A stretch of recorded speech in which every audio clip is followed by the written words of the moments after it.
Hey, wanted to talk about problem three, or may not be problem three on yours. Normal quiz one could be because the problems were scrambled. It could be any number, but it had to do with the Blake. When Blake was running the 400-meter dash, his finish times were distributed with a mean of 83 seconds, standard deviation of a half a second, and we're looking for the number of trials. That is to say, the how many when he would be faster than 84 seconds. So what I was going to do myself is I sit here and I sketch the normal curve because I wanted to get a picture of what I was doing and understand it. So I've made this little template, out of a 3x5 card. And then we set the scale. So the mean is right down in the middle, and his mean was 83.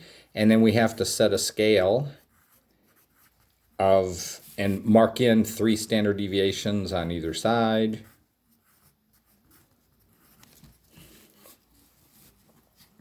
And below half an inch.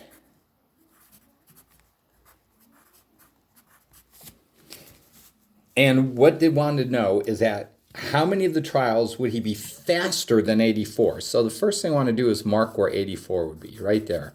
And that's 2 standard deviations. Then I'm going to go ahead and mark in what faster is, because there was a glitch on the quiz. A lot of people answered the question correctly, and it was marked wrong. So I want to go over it. Faster than 84 seconds. Faster when you're talking about time means less time. So what we're looking for is all this. We were looking for this area. So what we're going to do is, if we did it the empirical rule has to do with just going, it's the 68, 95, 99.7 rule. It's the estimation. It's not the actual number. It's not the exact value, but just an estimation. And that says within 2 standard deviations on either side, there's 95% of the data. Then this down here is another 2.5%. So what we're saying is he runs faster, that is to say his time is lower than 84 seconds, 97.5% of the time. And then what we'd want to do is multiply that times the 30 trials. That would be how many trials, because we were after the number of trials. Now remember, when you use a calculator, you don't put 94.5%. You have to change it to a decimal and multiply it by 30, and you would get 29.25. Now, they said round to the nearest trial, the whole number, because you can't have a quarter of a trial. Once you do a race, that's it. You're running the race. So your answer would be 29. And that was the correct answer. And on the quiz, people who marked 29 were getting it marked wrong. They went back in, resubmitted, changed it to a 1, and then it was being marked correct.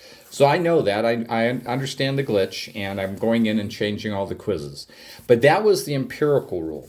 The other way to do it, of course, is doing the calculator, the exact value. And on the old style calculator, I have an old style calculator. So what we're going to do is do the normal curve,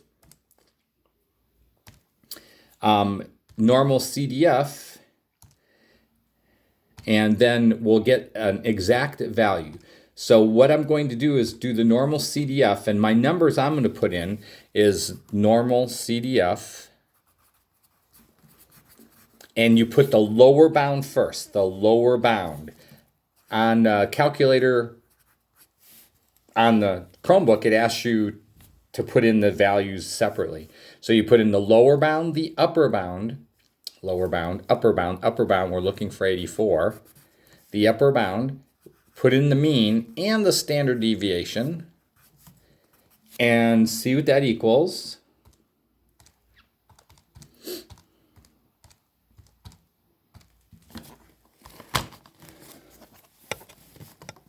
So there I have,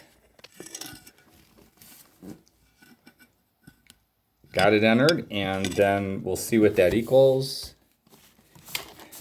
And then we're going to multiply that